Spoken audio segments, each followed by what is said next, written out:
Continue करने वाले हैं। तो लास्ट लेक्चर में हमने शेड्यूल 3 और शेड्यूल 2 के बारे में पढ़ा था। शेड्यूल 3 बताता था ऐसी ट्रांजेक्शन्स जिसके ऊपर जीएसटी नहीं लगेगा, क्योंकि ना तो उसे सप्लाई ऑफ गुड्स माना जाएगा, ना ही उसे सप्लाई ऑफ सर्विस माना जाएगा। जिसमें पहली ट्रांजेक्शन थी एम्प्लॉयर एम्प्लॉय रिलेशनशिप।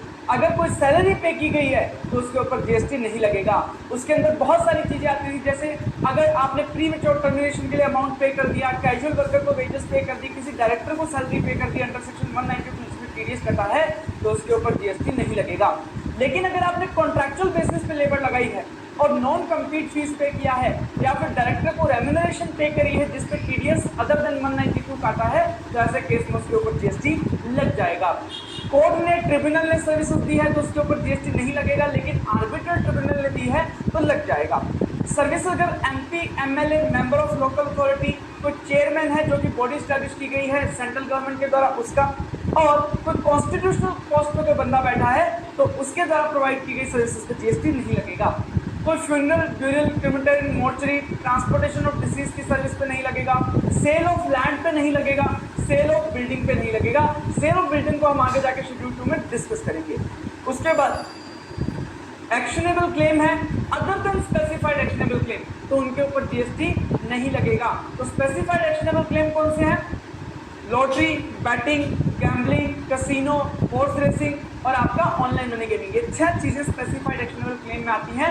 इनके ऊपर जीएसटी नहीं लगेगा। लेकिन बाकी का जो एक्शनेबल क्लेम होगा, इंश्योरेंस क्लेम होगा या किसी प्रकार का क्लेम होगा, तो उसके ऊपर जीएसटी लगेगा नहीं, और बाकी 6 पे लग जाएगा। उसके बाद हमने पढ़ा था merchant trading. Out of India से आउट ऑफ इंडिया ही माल डिलीवर कर दिया, इंडिया में लाया ही नहीं गया, तो उसे भी क्या नहीं लगेगा, जीएसटी नहीं लगेगा। उसके बाद कस्टम के वेयर हाउस में पड़ा था माल, वहीं पे उसको सेल किया है, तो उसके ऊपर भी जीएसटी नहीं लगेगा। उसके अलावा समुद्र में आ रहा था माल, वहीं पे आपने सेल कर दिया, इंडिया अभी पहुंचा नहीं है, तो ऐसे केस में उस ट्रांजेक्शन पे भी जीएसटी नहीं लगेगा। उसके बाद हमने इंश्योरेंस की बात करी थी कि भैया अगर किसी लीड इंश्योरर ने कोई इंश्योरर को उसका हिस्सा पे किया है, ठीक है, और लीड इंश्योरर मेन जो टोटल प्रीमियम था उसके ऊपर जीएसटी पे कर चुका है, तो उस टोटल प्रीमियम में से जो हिस्सा उसने कोई इंश्योरर को दिया है उसके ऊपर जीएसटी नहीं लगेगा। उसके अलावा हमने एक और बात करी थी कि अगर कोई इंश्योरेंस वाला री इंश्योरेंस करवाता है और उस री इंश्योरेंस करवाने के लिए उसको क्या मिलता है, कमीशन मिलता है, तो ध्यान रखना उसके ऊपर जीएसटी नहीं लगेगा अगर री इंश्योरर ने इंश्योरेंस प्रीमियम के ऊपर पूरा जीएसटी पे कर दिया है। उसके बाद पंचायत, म्यूनिसिपैलिटी ने अगर वो सर्विस प्रोवाइड कराई है as provided by the constitution, तो यस उसके ऊपर जीएसटी नहीं लगेगा। अल्कोहलिक लीकर का लाइसेंस ग्रांट किया गया है स्टेट गवर्नमेंट के द्वारा, तो बस उसके ऊपर जीएसटी नहीं लगेगा। हाँ, ये बात बाकी किसी लाइसेंस पे एप्लीकेबल नहीं होती है। अगर आप किसी mode of conveyance like truck, buses वगैरह का आप ट्रांसपोर्टेशन करते हो बिटवीन डिस्टिंक्ट पर्सन, ठीक है, आप between distinct person interstate movement करते हो, तो भैया उसके ऊपर भी जीएसटी नहीं लगेगा जब तक आपका पर्पस इसको फर्दर सप्लाई करना ना हो। उसके साथ ही अगर आपने कोई रिपेयरिंग सर्विस वगैरह प्रोवाइड करी तो उसके ऊपर जीएसटी लग जाएगा। उसके बाद हमने शेड्यूल 2 पढ़ा था, जिसमें हमने बोला था कि अगर आपने गुड्स का टाइटल ट्रांसफर कर दिया तो गुड्स हो जाएगा, चाहे फ्यूचर डेट को ट्रांसफर करोगे तो भी वो गुड्स होगा। लेकिन अगर आपने टाइटल ट्रांसफर नहीं किया, सिर्फ राइट्स ट्रांसफर किए हैं, तो वो सप्लाई ऑफ सर्विसेज होगा। आपने लैंड और बिल्डिंग को रेंट पे, लीज पे, लाइसेंस पे दिया है, सर्विस हो जाएगा। जॉब वर्क करके दिया है, सर्विस हो जाएगा। आपने बिजनेस एसेट परमानेंटली अगर ट्रांसफर कर दी है तो सप्लाई ऑफ गुड्स होगा। अगर आपने उसको यूज करना, प्राइवेट यूज करना चालू कर दिया तो सप्लाई ऑफ सर्विसेज हो जाएगा। उसके अलावा अगर आपने कोई इंटेलेक्चुअल प्रॉपर्टी राइट को टेम्परेरीली ट्रांसफर किया है तो भैया सप्लाई ऑफ सर्विस हो जाएगा। सॉफ्टवेयर रिलेटेड कोई भी सर्विसेज होगी तो सप्लाई ऑफ सर्विस हो जाएगा।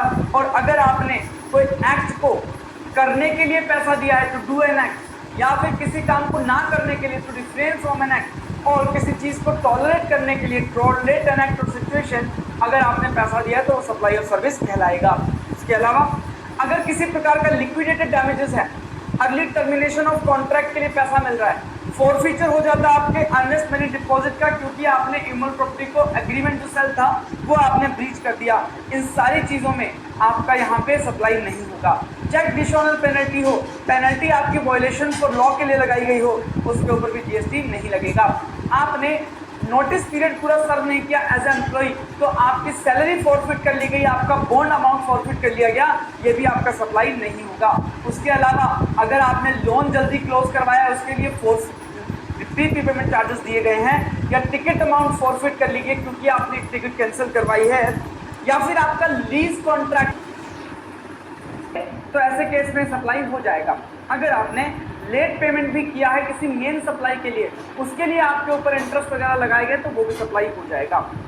इम्पोर्ट प्रॉपर्टी को रेंट पे दिया है तो वो भी सर्विसेज हो जाएंगी।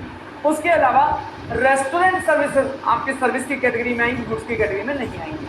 उसके बाद कंस्ट्रक्शन सर्विस की बात करी, हमने बोला कि भैया बिल्डिंग कब कंप्लीट मानी जाएगी, जब आपने कंप्लीशन सर्टिफिकेट इशू हो गया और फर्स्ट ऑक्यूपेशन हो गया व्हिचएवर इज अर्लियर।